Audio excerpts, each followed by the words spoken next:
और अब जो चुनाव था इस बार लोकसभा का, मैंने कोई गलत बात नहीं की। हमारा राम जी से मेरे अच्छे संबंध थे।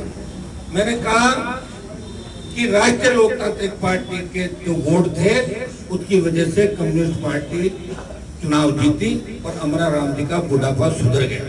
तो गलत शब्द तो नहीं बोला मैंने, ये जवानी बुढ़ापा बाल्यकाल तो पुराने अपने लिखे मैंने अपने सारे, लेकिन उसके बाद जितने को उनके बयान आए उनसे मानसिकता ये है कि सारा तंत्र सारी पार्टियां एक ही बात चाहती राजस्थान में कि हनुमान को कमजोर करो, इसको कमजोर करो तो सब ठीक हो। मुझे वो दिन भी याद है जब हमारा राम जी 18 और 23 के अंदर टेलीफोन पे और यहाँ मेरे पास जो भी उन्होंने प्रतिनिधि भेजे, जो भी बात हुई, सारी बातें मंचों में नहीं कही जाती कि आप सभा मत करना, ताताराम नहीं करिए। हमने एक दूसरे का सम्मान भी रखते हैं, ऐसा नहीं। जब हमें पता कई लोगों की मदद की राजस्थान की, सारी बातें यहाँ सार्वजनिक मंचों पर नहीं होती। मैं चाहता हूँ कोई 10-15 बार वो बात बताए तब मैं बताता हूँ। एक बार वेट करता हूँ कितनी बार बोला, क्या नहीं बोला, क्या बोल रहा है, क्यों बोल रहा है, फिर मैं सोचता हूँ बयान दूं या नहीं दूं। लेकिन मुझे खुशी है कि एसएफआई की पूरी राजस्थान की टीम ने मुझे समझा, मेरे संघर्ष को समझा और इंकलाब जिंदाबाद का जो नारा एसएफआई देती है, अगर इंकलाब जिंदाबाद के नारे को आगे लेके बढ़ने वाला इस राजस्थान में कोई नेता है वो हनुमान बेनीवाल है। ये आप लोग समझते परिवार का आप सबका स्वागत। निश्चित रूप से आप में से बहुत मैं चाहता हूँ नए नेता राजस्थान में बने। मैं तो चाहता था कि शेखावाटी अंचल के जब यूनिवर्सिटी में प्रेसिडेंट बने या किसान के बेटे, मैं चाहता था उनको विधायक बनाए, सांसद बनाए। अब हमारे तो हाथ ही नहीं आता, कोई कांग्रेस में भागता, कोई पायलट जिंदाबाद, कोई गहलोत जिंदाबाद, कोई वसुंधरा जिंदाबाद, कोई भजनलाल जिंदाबाद। हमारे पास आता ही नहीं, कहाँ से बनाए बताओ। और अगर ढंग से बैठ के और वो काम करे तो निश्चित रूप से अगर सबसे ज्यादा स्कोप अगर नौजवानों का, किसान के बेटों का विधायक, सांसद और नए नेता बनने में, राष्ट्र निर्माण, राज्य के नए निर्माण में अगर है आरजेडी पार्टी में सबसे ज्यादा स्कोप है।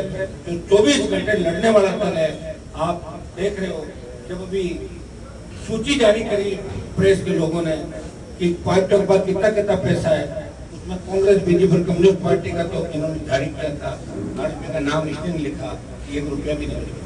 इससे आप अंदाज लगा सकते हो एक ऐसी पार्टी जो कहती है वो करती है।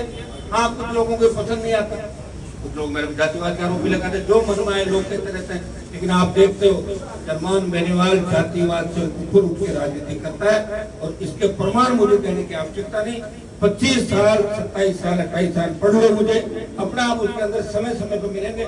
लोग कह रहे साहब ये तो कभी तो बीजेपी के साथ, कभी कांग्रेस है। मैं नहीं हूँ, कभी बीजेपी मेरे दरवाजे पाई और कभी कांग्रेस मेरे दरवाजे पाई और मैंने कहा ठीक है देखते हैं। और व्यवस्था से मैं लड़ता हूँ आज इस राजस्थान के अंदर, बीजेपी से लड़ता हूँ। मुझे कोई भी पार्टी का आदमी दिखता है तो मेरा बयान उसके समर्थन में आएगा। जो सत्ता से लड़ता है उसका झंडा कोई सा भी हो, हनुमान बेनीवाल सत्ता के खिलाफ, किसान जवान ताकत है उसके खिलाफ हमेशा खड़ा रहता है। लोगों की संकीर्ण मानसिकता है, मानसिकता का परिणाम है कि आज नौजवान किस दौर से गुजर रहा है। आज किसान कर्ज माफी की बातें करने वाले कहाँ चले गए लोग, किसान किस दौर के अंदर गुजर। हाँ, मैं देखता हूँ छोटे मोटे आंदोलन होते हैं, फोन कर लेंगे एसपी को कि साहब थोड़ी देर आएंगे, आप सड़क पर डंडा पटकना, हम भागते हुए नजर आएंगे, फोटो बढ़िया चल जाए, रील चल जाए, हमारे चला तो कांग्रेस वाला कह रहा साहब हमारा मेडिकल ज्यादा चलाना। मुझे याद है जब भजनलाल जी और आंदोलन करते थे पिछला, जब ये आपका कांग्रेस की सरकार थी तो मीडिया के लोगों की तरह टूट पड़े, अरे मेरी फोटो लो, देखो ट्रक में मैं आऊँ पुलिस वैन में दिख रहे, अरे इधर मैं हूँ गाड़ी के अंदर दिखाऊंगा, देखा और ये दिखा देते फोटो। तो फोटो रील और उसके बाद अप टू डेट और मेहनत करनी नहीं, दूसरी पार्टी में कनेक्शन, मौका लगा, पार्टी बदली, वापिस विधानसभा लोकसभा के अंदर कैसे है इसी काम में लगे रहते हैं। इसी काम में लगे तो राजस्थान का बंटा धार हो गया, पट्टा बैठ गया। अब मुझे पूरी उम्मीद है कि शेखावाटी का किसान का बेटा, राजस्थान का किसान का बेटा बदलाव करेगा।